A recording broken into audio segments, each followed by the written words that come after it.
한 주간 평안하셨는지요? 요즘만큼 이 평안을 서로 묻고 살피는 것이 참 중요한 때가 없다 생각을 합니다. 한 주간 기도원 잘 다녀왔고요. 오늘 말씀의 제목은 인생의 기쁨을 채우는 방법입니다. 여러분, 우리 인생에 여러 가지 많은 것들을 채울 수 있는데 우리 인생의 기쁨을 채워야 하고요. 그것을 채울 수 있는 방법이 있습니다. 오늘 사도 바울은 4절에서 주 안에서 항상 기뻐하라. 얼마나 중요하냐면 또 말하죠. 내가 다시 말하노니 기뻐하라. 사도 바울의 인생과 신앙을 한 주제로 요약하라면 저는 이 말씀을 꼽습니다. 주 안에서 기쁨. 바울이 말한 이 주 안에서 기뻐하라는 것은 주 안에 있으면 기뻐하되 항상 기뻐할 수 있고 또 그 기쁨만이 우리 성도에게 영적인 힘이 되어 믿음의 길을 완주하게 할 수 있다는 의미입니다. 여러분, 사도 바울은 지금 이 빌립보서를 쓰는 장소가 감옥입니다. 감옥이면 감옥 밖의 사람이 감옥 안의 사람을 걱정해 주어야 되는데 지금 사도 바울은 감옥 안에서 감옥 밖에 있는 빌립보 교회 성도들을 생각해 주며 그 모든 형편 속에서도 믿음을 잃지 않고 기쁨을 잃지 않고 그 믿음의 길을 걸어가는 자신의 모습을 보여주고 있습니다. 성도는 주 안에서 기쁨으로 살아가는 자입니다. 세상 안에서 세상 기쁨으로 살기 전에 주 안에서 주의 기쁨으로 살아가는 자를 성도라 말합니다. 그래야 세상 안에서 당하는 기쁘지 않은 상황에서도 우리는 주 안에 있기 때문에 주 안의 기쁨을 잃지 않을 수 있습니다.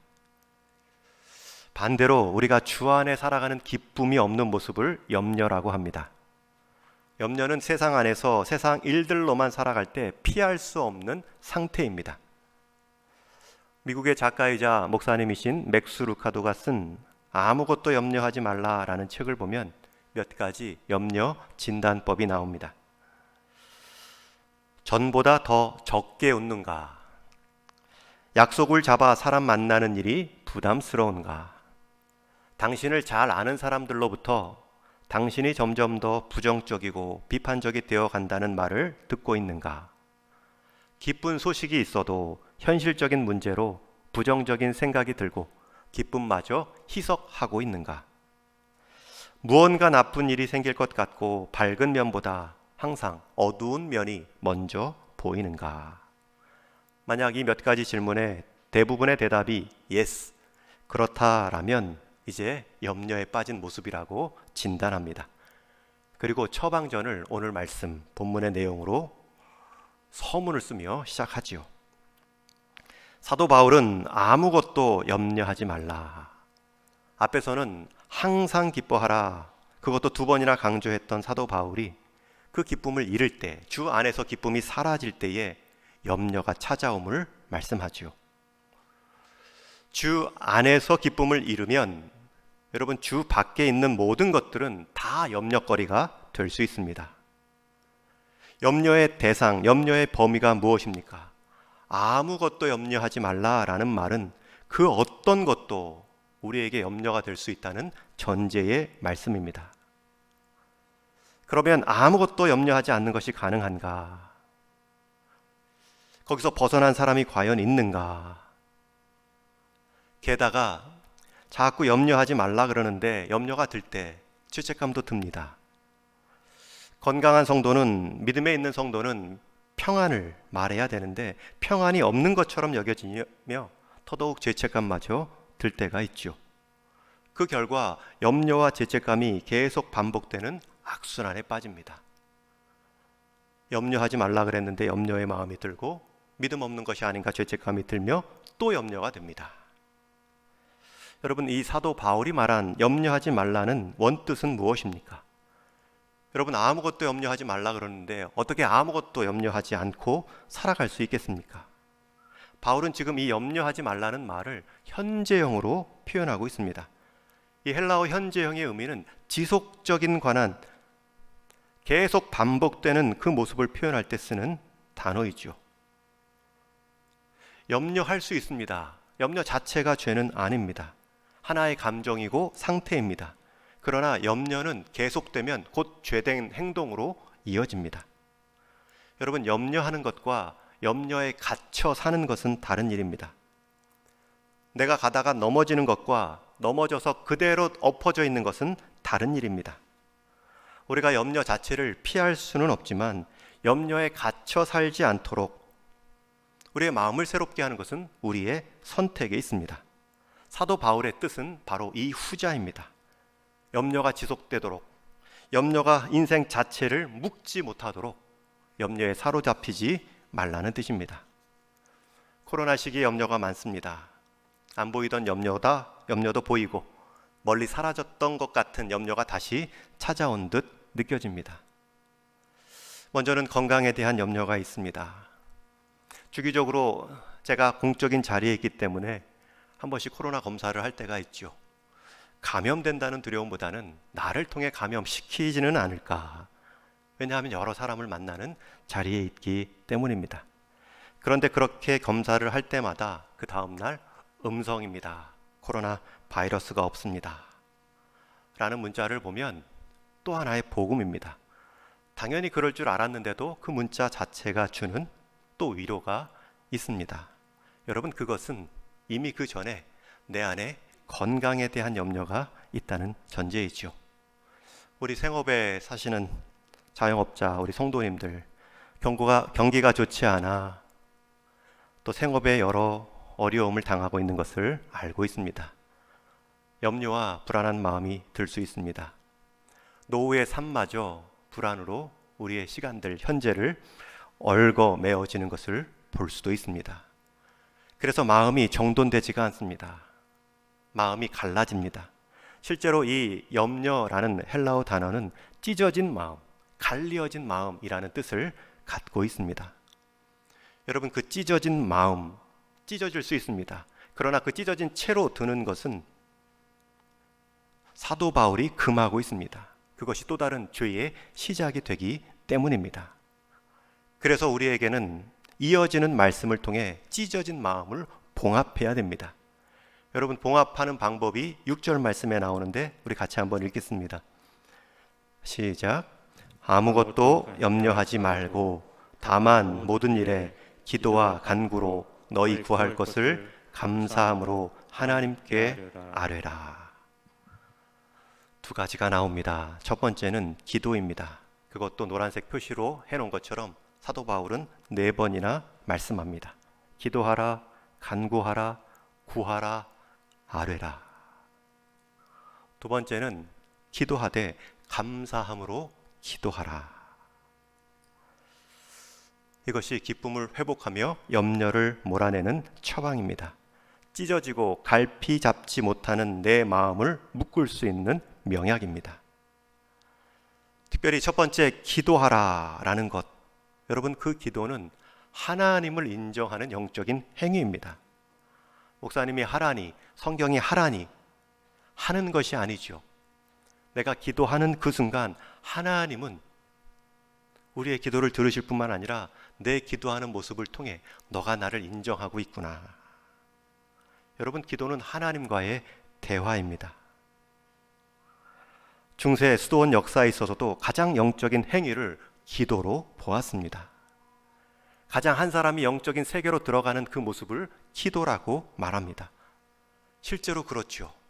기도하러 하나님을 생각하고 무릎을 꿇는 순간 우리는 하나님을 인정할 뿐만 아니라 그 하나님의 임재 가운데 들어가는 것입니다.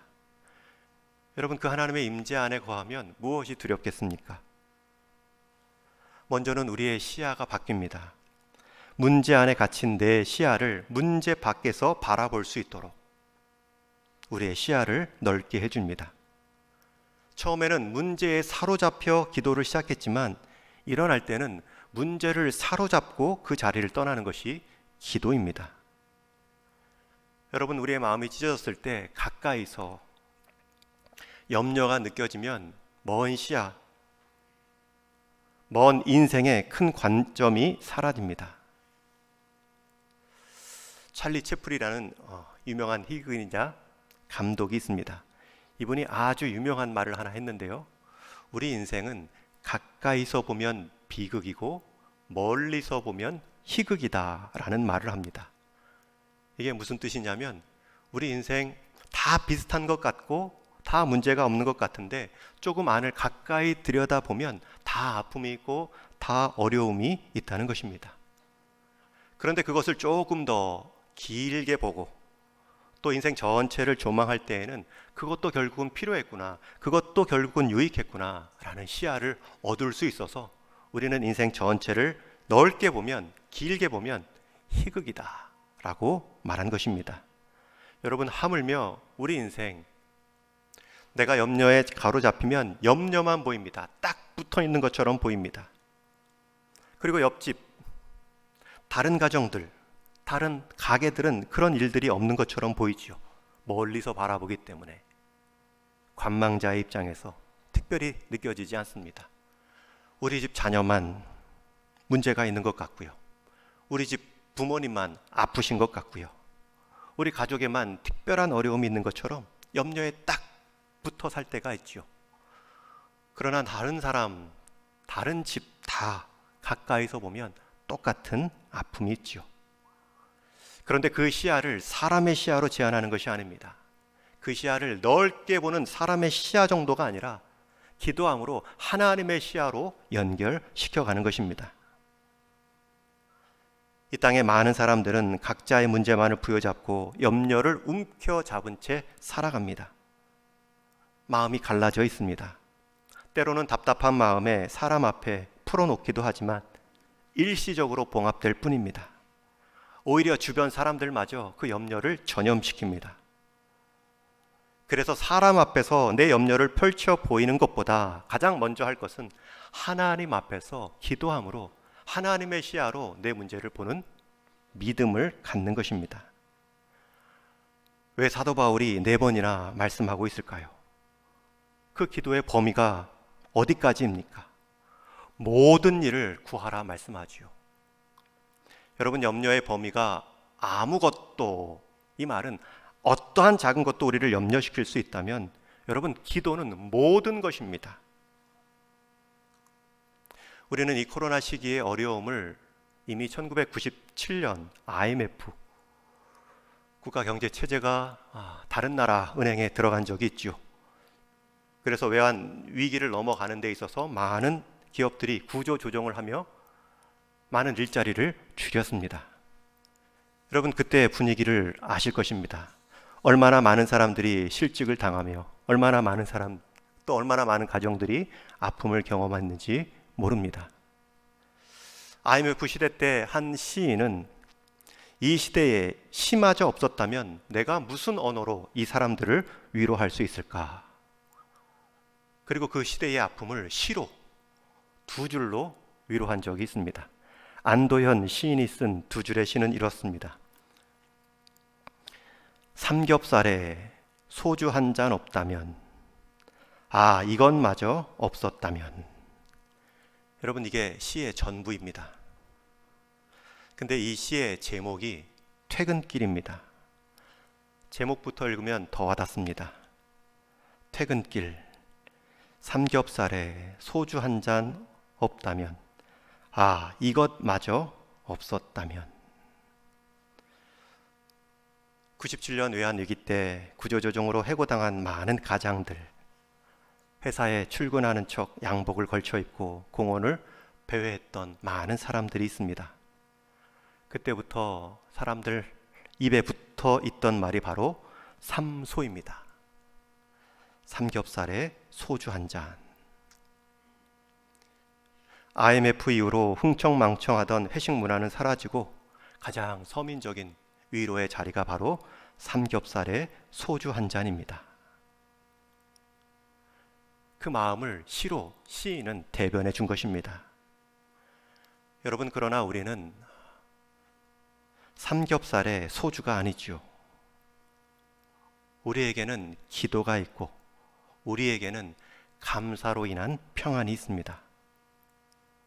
사람의 체념 어린 말로 서로 감정을 해소하는 정도가 아니라 우리의 말을 귀담아 듣고 계시는 하나님 앞에 전능하시고 살아계신 그 하나님 앞에 나아갈 수 있는 기도의 특권이 있습니다. 저와 여러분, 염려를 말하기 전에 우리가 주 안에 있는 시간을 얼마나 확인하고 있는지요. 지금 여러분 인생 가운데는 무엇이 여러분의 근심과 염려로 여러분의 마음을 찢어 놓았습니까? 그때마다 우리는 세상 방법 삼겹살의 소주로, 세상 순간적인 위로로 감정 해소를 하고 있지는 않는지요. 주님은 4번이나 돌아오라 돌아오라 내게 말하라 요청하고 계신데 다른 모습으로 우리가 우리의 마음을 봉합하려 하고 있지는 않는지요. 여러분의 손안에 있는 지금 근심 리스트, 염려 내역들이 다 하나님 앞에 기도의 리스트로 바뀔 수 있는 은혜가 있기를 주님의 이름으로 축원합니다. 저는 기도할 줄 모릅니다. 저는 기도가 익숙하지 않습니다 라고 말하는 분들도 계실 수 있습니다. 지금은 기도할 수 없을 만큼 힘듭니다. 그 상황에 있는 것도 이해됩니다. 여러분, 기도할 수 없을 만큼 힘듭니다. 이게 기도입니다. 저는 기도를 잘 모릅니다. 좀 기도를 잘 하게 해주세요. 이게 기도입니다. 모릅니다, 힘듭니다 라고 해서 기도를 떠날 것이 아니라 모르기 때문에, 힘들기 때문에 그 상황마저도 하나님께 아뢰는 것이 기도입니다. 여러분, 언제 우리가 준비되어서 하나님 앞에 서겠습니까? 조금 더 나아지면 온다고 하는데 여러분, 그것은 우리 생각입니다. 우리가 기도를 습관화하는 것이 이래서 중요합니다. 습관적인 기도는 위험합니다. 여러분, 습관적인 기도와 기도의 습관화는 다릅니다. 습관적인 기도는 늘 하는 것이기 때문에 집중하지 않습니다. 식사 기도도 그럴 수 있고요. 누군가 대표 기도를 할 때에도 마음을 나눌 수 있죠. 여러분, 이것은 위험한 겁니다. 조심해야 됩니다. 습관적으로 기도하면 그렇습니다. 그러나 기도는 습관화 시켜야 됩니다. 이것은 기도의 시간을 말합니다. 기도의 행동을 말합니다. 여러분, 하루에 내가 한번 기도하는 거 쉽습니까? 어렵습니까? 습관화되지 않으면 못합니다. 하루에 염려가 1가지입니까? 2가지입니까? 우리를 낙심케 하는 염려는 수백 가지로 찾아오는데 그것을 이길 수 있는 하나님의 방법, 유일한 하나님의 처방, 기도를 우리가 하지 않습니다. 기도하지 않아도 넘어온 것 같기 때문이죠. 여러분, 기도하지 않았는데도 그렇게 넘어왔다면 기도했을 때의 그 넘어옴은 얼마나 풍성할까요? 여러분, 기도를 습관화하지 않으면 다른 습관이 먼저 내 기도 생활을 망칩니다. 기도의 제단은 항상 불이 타올라야 합니다. 저와 여러분, 우리 인생 가운데 하나님이 주신 특권, 자녀로서의 특권, 기도의 자리를 지켜나갈 수 있기를 축원합니다. 특별히 왜 기도할 때에 감사하라, 감사하며 기도하라, 2번째 감사를 강조하고 있을까요? 영어 성경에 보면 이 구절을 이렇게 번역할 수 있습니다. 그에게 감사하라. 하나님께서 지금까지 해 오신 것들 때문에 감사하라. 여러분, 기도라는 것은 막 우리의 필요만을 아뢰는 것이 아닙니다. 하나님이 주신 생각, 내 인생에 주시는 하나님의 마음을 품는 것입니다. 그러면 생각이 나지요. 하나님이 내 인생 가운데 얼마나 많은 것들을 기도하지 않았는데도 주셨는가. 그런 하나님께서 기도할 때에 얼마나 더 풍성한 임재의 능력으로 이겨나가게 하실까. 과거에 하나님께서 그동안 우리의 삶에 베풀어 주신 그 크고 작은 은혜들이 기도할 때 떠오릅니다. 내가 그 큰 문제도, 내가 그 긴 시험의 때도 이겨나왔는데, 이 당한 문제, 이 당한 시험의 어려움들, 하나님께서 능히 또 이겨나가게 해주시겠지. 기도해야 그 은혜가 잊혀지지 않습니다. 기도해야 또 다른 염려의 상황이 발생하면 예전에 도와주신 하나님의 은혜를 기억하며 넘어서는 것입니다. 하나님께서 이스라엘 민족에게 광야 생활 가운데 명령하신 것이 있지요. 기억하라, 기념하라. 출애굽시켜 주신 하나님을 기억하라. 그 강력한 바로의 손에서 10가지 재앙으로 폭탄 퍼붓듯이 한 나라를 절단시키시고 끊어내시고 이스라엘 백성들을 새롭게 민족으로 출발시키신 그 하나님께서 왜 이제 광야 여정 가운데 동행하지 않겠느냐. 계속 기억하라, 기념비를 세우라 말씀합니다. 그런데도 그들의 감사를 실패하지요. 불평의 언어로 나옵니다. 여러분, 이 감사의 실패는 결국 기억의 실패입니다. 기념의 실패입니다. 여러분, 하나님이 여러분들에게 은혜 베푸셨을 때 얼마나 기억하시려고 애쓰십니까? 하나님의 도움 없이 살 수도 있다는 것을 결심하는 듯 우리는 너무나 쉽게 하나님의 은혜를 잊습니다. 그러니 문제 앞에 설 때마다 마치 은혜가 없는 사람들처럼 반응하는 것이죠. 여러분, 하나님의 분명한 은혜가 있으면 기억하십시오. 기록하십시오. 기념비를 세우십시오. 기념비를 세우는 좋은 방법은 내가 받은 그 큰 은혜를 또 다른 누군가에게 감사의 이유가 되겠다. 여러분의 결혼식이나 생일날 우리 가정에 경사가 있으면 누구에게도 우리는 감사의 제목, 이유를 선물할 수 있습니다. 하나님의 그 도우심으로 내게 감사가 있다면 그저 그 감사의 결과가 내 인생의 저수지로 끝나는 것이 아니라 다시 감사의 물을 흘려보내므로 또 다른 감사의 전기를 일으킬 수 있는 영적인 발전소가 되는 삶. 여러분, 그것이 우리가 하나님의 은혜를 잊지 않는 방법이 될 수 있습니다.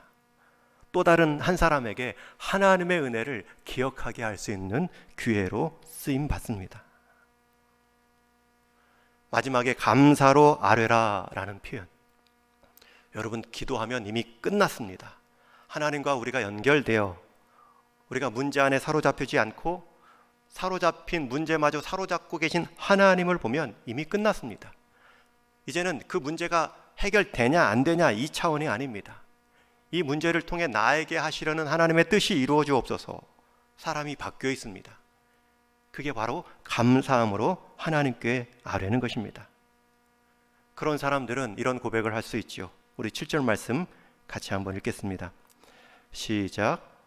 그리하면 모든 지각에 뛰어난 하나님의 평강이 그리스도 예수 안에서 너희 마음과 생각을 지키시리라. 굉장히 중요한 표현이 나오죠. 모든 지각에 뛰어난 하나님의 평강이 라는 표현. 여러분, 여기서 말하는 모든 지각에 뛰어난 표현은 우리 사람 한 사람 한 사람 그 지각을 모두 합한 것보다 뛰어나다라는 뜻입니다. 그런데 모든 사람의 지각을 합한 그 지혜도 아니고 나는 내 인생 당한 내 염려, 내 문제만을 가지고 내 해법으로 하나님께 기도할 때가 있죠. 지금 당장 상처난 내 몸 치료해 주시고 빨리 진통제나 타이레놀을 주십시오. 그런데 하나님은 그 기도의 응답을 달리 주실 때가 있습니다.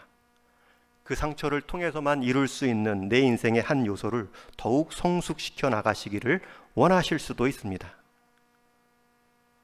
우리는 내 근육통 때문에 진통제나 타이레놀을 간구했지만 하나님은 그 근육통 때문에 또 다른 근육통을 겪고 있는 사람의 마음을, 그 고통을 알게 하도록 조금 내버려 둘 때도 있습니다. 그러면서 사람이 깊은 이해와 인격으로 자라가죠. 또 근육통을 잠시 허용하심으로 내 삶에 왜 근육통이 왔는가? 내가 무엇 때문에 이렇게 근육에 통증이 있을 때까지 분주하게 살아왔는가? 다시 한번 성찰할 수 있는 기회도 주시지요. 그러면서 최종적으로는 우리에게 면역력을 높이십니다. 근육의 힘을 키워주십니다. 그것이 하나님의 처방이죠. 여러분, 무엇이 더 유익하겠습니까? 진통제는 순간적인 치료이지만, 상처 안의 치료이지만, 우리의 깊은 인격과 우리의 성찰의 성숙은 어떠한 근육통이 있다 할지라도 우리 몸의 면역력을 넓히는 기회다라고 여길 수 있는 장기적인 회복의 관점으로 일어서는 것입니다. 당장의 염려 제목으로 기도할 수 있지만 기도하다 보면 가장 큰 염려는 지금까지 내가 하나님을 인정하지 않았구나. 내가 하나님을 의식하지 않고 살았구나. 그리스도 예수 안에서 우리의 마음과 생각을 지키신다고 했는데 내가 그리스도 예수 안에 머물지 않았구나. 그것을 깨닫게 되는 것이죠. 구약시대에는 항상 성막과 성전 안에 촛불이 꺼지지 않았습니다. 그리고 그 초에서 나오는 연기는 성도의 기도라 말하죠. 여러분, 제물을 드리는 제단의 불은 잠시 꺼질 때도 있었지만 성막 안의 촛불은 절대 꺼지는 일이 없었습니다. 여러분, 꺼지지 않는 성도의 기도를 이 연기로 비유합니다. 이 말씀은 꺼지지 않는 기도를 내가 꺼지지 않도록 들어주겠다는 뜻이죠. 항상 기뻐하라. 쉬지 말고 기도하라. 범사에 감사하라. 쉬지 않고 기도한다라는 그 말씀은 쉬지 않고 하나님이 들어 응답해 주시겠다는 약속입니다. 여러분, 그래서 교회 공동체는 기도가 꺼지면 안 됩니다. 최소한 일주일에 하루 한 번 기도의 소리가 계속 울려야지요. 새벽 기도의 의미가 그런 것 아니겠습니까? 주일에는 이 주일 예배로 기도의 소리를 이어갑니다. 저녁에는 수요 예배와 금요 기도회로 함께 기도하는 것입니다. 여러분, 기도의 습관화가 이루어지지 않으면 다른 습관이 내 신앙생활을 좀먹기 시작합니다. 가정 안에서도 기도의 소리가 멈추면 안 됩니다. 그 순간 염려가 작동하기 시작하기 때문입니다. 여러분, 모든 것을 기도로 덮지 않으면 아무것도 아닌 것이 우리 인생을 염려시킵니다. 여러분, 예수님도 문제 앞에, 사람의 필요 앞에, 넘어설 수 없는 벽 같은 상황 앞에서 기도를, 그것도 감사의 기도를 드렸다는 것을 아시는지요? 우리가 잘 아는 오병이어의 기적도 그 출발은 감사 기도입니다. 빈들에서 말씀을 증거하시다 5천 명의 사람이 이제 저녁 때가 되어 밥도 못 먹고 돌아갈 상황에 놓이자 예수님이 측은히 여기시고 한 소년이 가져온 5개의 떡과 물고기 2마리를 놓고 축사하십니다. 여러분, 성경에 하늘을 우러러 축사하셨다라는 표현은 하나님께서 감사로 이 예물에 대한 기도를 드리셨다는 것입니다. 한번 그 상황을 상상해 보십시오. 하늘을 우러러 감사하며 기도하십니다.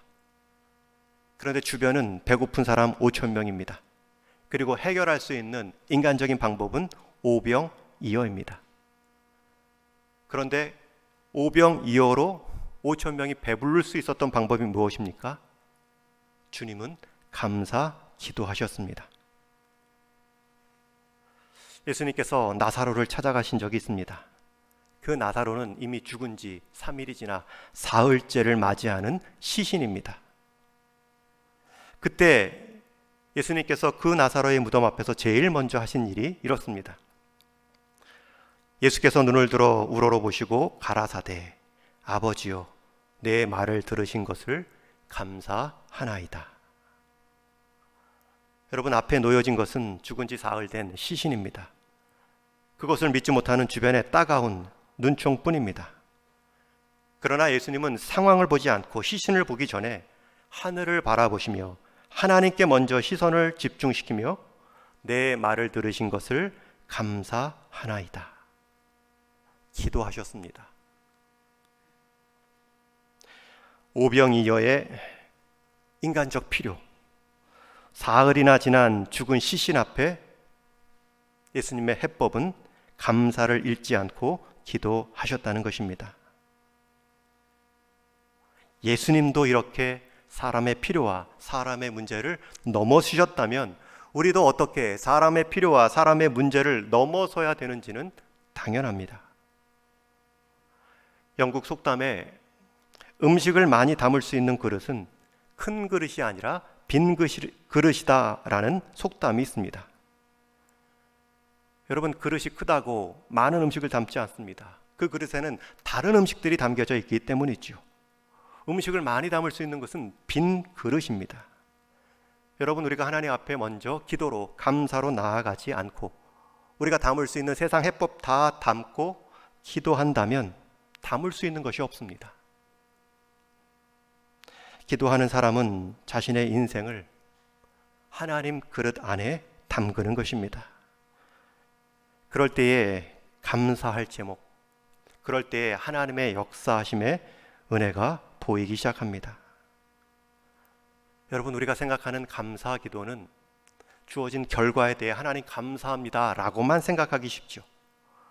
여러분, 그러나 기도를 오래 하면 주 안에서 하나님의 인정, 하나님의 다스림을 경험하게 되면 이제는 문제는 사라집니다. 어떠한 결과든지 감사할 수 있습니다.